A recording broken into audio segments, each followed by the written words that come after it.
So hello everyone and welcome to Engineering Funda. Today we are going to discuss about the calendars of India. Calendars of India के बारे में हम आज discuss करेंगे. इससे पहले हम लोग ऑलरेडी प्रोटो हिस्ट्री तक पढ़ चुके हैं, मतलब इंडस वैली सिविलाइजेशन तक हमने पढ़ाई कर ली है, राइट. तो बेसिकली आज हम डिस्कस करने वाले हैं कुछ कैलेंडर्स हैं इंडिया के जो कि अपनाया गया है इंडिया में, ठीक है. कौन कौन से कैलेंडर्स हैं पहले ये देख लेते हैं हम. तो सबसे पहला जो कैलेंडर है वो है विक्रम संवत. विक्रम संवत आपका क्या है? इसको राजा विक्रमादित्य ने चलाया था. कब चलाया था? तो बिफोर क्राइस्ट, ठीक है, before the birth of Jesus Christ 57 BCE में चलाया था, ठीक है. 57 BCE में कौन सा कैलेंडर था? विक्रम संवत था, ठीक है. तो विक्रमादित्य कहाँ का राजा था? तो ये कुषाण डायनेस्टी उज्जैन का राजा था, ठीक है. जो नेक्स्ट कैलेंडर है आपका वो है आपका शक संवत. शक संवत बेसिकली कब चलाया गया था? शक संवत चलाया गया था आपका 78 AD में. कुषाण डायनेस्टी के जो किंग थे, क्या नाम था उनका? कनिष्क, उन्होंने चलाया था. ये किस खुशी में चलाई गई थी? तो इन्होंने शकों को हराने के बाद, शक डायनेस्टी थी उसको हराने के बाद ये कैलेंडर चलाया था. जिसको हराया था उसी के नाम पे ये कैलेंडर को उन्होंने लागू किया, जिसको हम बोलते हैं शक संवत 78 AD, ठीक है. तीसरा जो था वो था गुप्त संवत 322 BCE में, सॉरी CE में, यानी ये भी AD में था, ठीक है. तो गुप्त संवत भी तुम्हारा 320 CE में था. CE को क्या बोलते हैं? Common era. कॉमन एरा कब था? देखो, जब जीसस क्राइस्ट का जन्म हुआ, ठीक है, वो हम मानते हैं 0. उससे पहले की जितनी भी घटनाएं हैं वो हम लिखते हैं बिफोर कॉमन एरा, मतलब कॉमन बिफोर क्राइस्ट, मतलब क्राइस्ट के जन्म से पहले, ठीक है. और उसके बाद की जितनी होती हैं उनको हम AD या फिर CE से नोट करते हैं, मतलब कॉमन एरा लिखते हैं, ठीक है. ये इस समय की बातें हैं. तो उसके बाद गुप्त संवत है जो 320 CE में बेसिकली लागू हुआ. किसने लागू किया था? चंद्रगुप्त ने लागू किया था. चंद्रगुप्त फर्स्ट ने लागू किया था. He was the king of Gupta dynasty, ठीक है. ये गुप्ता डायनेस्टी के क्या थे? किंग थे. Now the next calendar is Hijri Samvat. Hijri Samvat कब चला था? 622 CE में. ये कब चलाया गया था? जब प्रोफेट मोहम्मद साहब जो है मक्का से मदीना गए थे तो उनकी याद में चलाया गया था आपका 622 CE में. कौन सा? हिजरी संवत, ठीक है. नेक्स्ट कैलेंडर है ग्रेगोरियन कैलेंडर, जो कि बेसिकली हम यूज़ करते हैं जो मॉडर्न कैलेंडर, उसी पे बेस्ड है. ग्रेगोरियन कैलेंडर पे ही बेस्ड है, ठीक है. तो ये किसने चलाया था? पोप ग्रेगोरी 13 ने, ठीक है. पोप ग्रेगोरी 13 ने चलाया था, ठीक है. अब बात करते हैं जो शक संवत है हमारा. शक संवत जो है ये हमारे इंडिया का क्या है? नेशनल कैलेंडर है. It is adopted as national calendar of India. इसको कब अडॉप्ट किया गया था? 1957 में शक संवत को अडॉप्ट किया गया था as a national calendar of India. तो इतनी सारी चीज़ें हम पढ़ चुके हैं.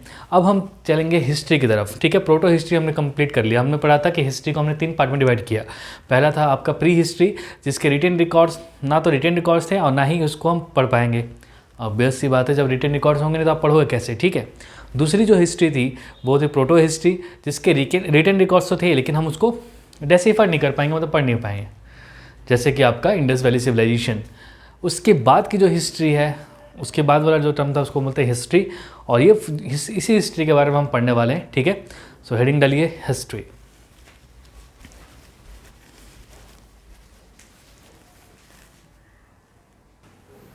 सो let's discuss about the history.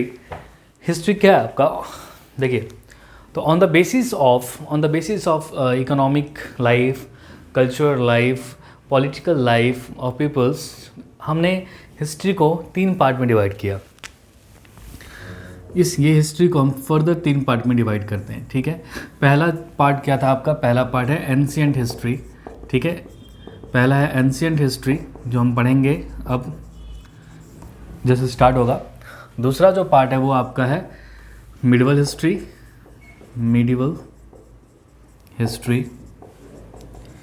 And the third part is modern history. ये तीनों पार्ट हम डिस्कस करेंगे, धीरे धीरे चलेंगे, ठीक है. अब यहाँ पे मैं आपको एक चीज़ बताने वाला हूँ कि एंशिएंट हिस्ट्री का अलग वीडियो बनाऊँगा, मिडिवल का अलग चलेगा आपका, मॉडर्न का अलग चलेगा. तो तीनों मैं पैरेलली लेके चलूँगा ताकि आपको एंशिएंट भी पढ़ते हुए चलो, मिडिवल भी पढ़ते हुए चलो और मॉडर्न भी पढ़ते हुए चलो, ठीक है. और तीनों को कनेक्ट कराता रहूँगा. तो अभी एंशिएंट में जो पीछे का प्रोटो हिस्ट्री और प्री हिस्ट्री था वो ख़त्म हो चुका है. अब एंशिएंट हिस्ट्री का अलग एक पार्ट बनने वाला है आपका, मिडिवल हिस्ट्री का अलग बनेगा और मॉडर्न हिस्ट्री का अलग बनेगा. उसके बाद से आपको जो है ताकि पढ़ने में आसानी रहे, आप तीनों को फटाफट कवर करते चलो, ठीक है. तो अब बात करेंगे हम इस हिस्ट्री को हमने 3 पार्ट में डिवाइड किया। अब बताओ ये हिस्ट्री क्या है? हिस्ट्री वो है जिसके एविडेंस हमारे पास है, जिसके रिटन रिकॉर्ड्स हमारे पास है और जिसको हम डेसिफर कर पाए यानी पढ़ पाए हैं, उसको मैंने हिस्ट्री बोला था। तो बेसिकली मैं कह सकता हूँ कि इसके एविडेंस हमें मिलते कहाँ से हैं, ठीक है, from where we the evidence history के कहाँ से मिले, ठीक है। देखो बहुत सारी चीज़ें हैं जहाँ से हमें इसके एविडेंस प्राप्त होते हैं। तो जो सबसे पहला मैं आपको बताने वाला हूँ वो है इंस्क्रिप्शन। इंस्क्रिप्शन से क्या मिलता है हमें? इंस्क्रिप्शन का मतलब अभिलेख, ठीक है, अभिलेख। देखो इंस्क्रिप्शन क्या है? बेसिकली जैसे पत्थरों पे लिखवा के मतलब लिखवा दिया गया, ठीक है, उसके बाद पत्थरों पे कहीं दीवारों पे लिखवा दिया गया, कुछ ऐसे कई सारे इंस्क्रिप्शन जो है मिले हुए हैं। लोग अपनी जीत की खुशी में लिखवा देते थे कि हमने ये लड़ाई लड़ी, यहाँ लड़ी। तो ऐसे इंस्क्रिप्शन से भी हमें क्या पता चलता है? हिस्ट्री के बारे में पता चलता है। और इंस्क्रिप्शन की स्टडी को हम क्या बोलते हैं? इंस्क्रिप्शन की स्टडी को हम क्या बोलते हैं? एपिग्राफी बोलते हैं। क्या बोलते हैं? एपिग्राफी। लिख लीजिए, study of inscription is epigraphy. I hope कि आपको ये पॉइंट समझ में आया, इंस्क्रिप्शन। दूसरा जो मिला था हमें, सेकेंड पॉइंट इज कॉइन। तो हमें कॉइन से भी पता चलता है, जो अलग अलग काल में हमें अलग अलग टाइप के सिक्के मिले हैं। किसी ने रुपया चलाया, किसी ने कोई और सिक्के, चांदी के सिक्के चलाए, किसी ने सोने के, किसी ने टेराकोटा के सिक्के चला दिए।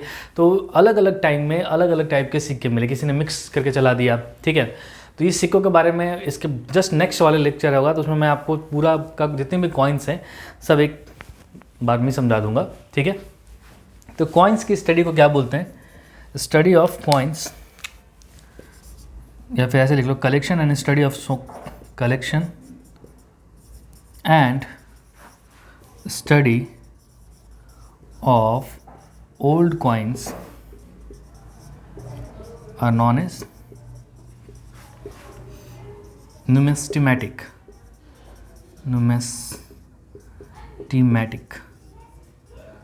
ठीक है। ये हो गया कॉइन्स के बारे में। तीसरी जानकारी हमें कहाँ से मिलती है? देखो यहाँ तो पता चल गया।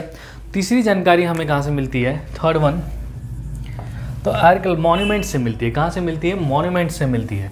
और मॉन्यूमेंट्स की स्टडी को हम क्या बोलते हैं? मॉन्यूमेंट्स जैसे आपका ताजमहल दिखता है ना, वो मॉन्यूमेंट्स में आ जाता है, ठीक है। ताजमहल आपका हो गया, और भी बहुत सारी ऐसी चीज़ें हैं जो मॉन्यूमेंट्स में आती हैं, ठीक है। चार मीनार हो गया, ताजमहल हो गया, फिर से कई सारी चीज़ें हैं जो हम मॉन्यूमेंट्स में अभी आगे हम पढ़ेंगे। तो इसकी स्टडी को हम क्या बोलते हैं? इसकी स्टडी को हम आर्कियोलॉजी बोलते हैं। Who is the father of Indian archaeology? Alexander Cunningham. And who is the father of world archaeology?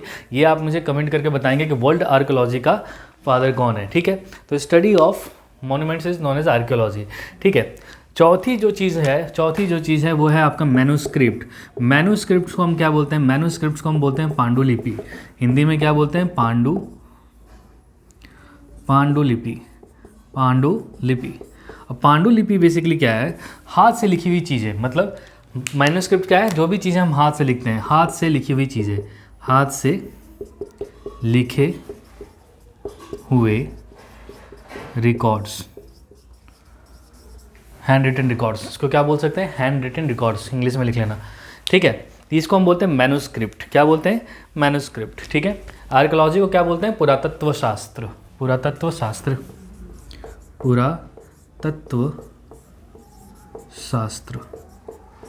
ठीक है, archaeology.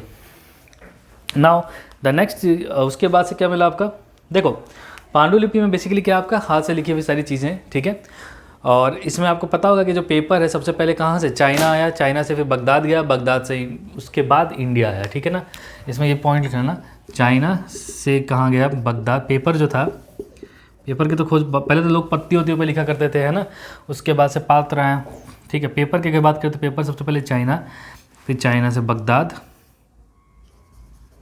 Is the capital of Iraq, फिर इंडिया, बगदाद के बाद इंडिया, ठीक है।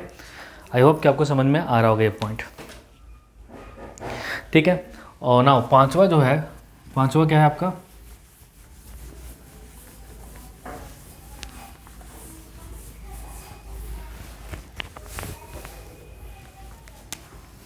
Fifth one is foreign account. जैसे विदेशी यात्री यहाँ पे आए, चाहे विदेश के लोग, बहुत सारी किताबें लिखी, जैसे Indica is written by the Megasthenes, ठीक है, अल-बरूनी आया।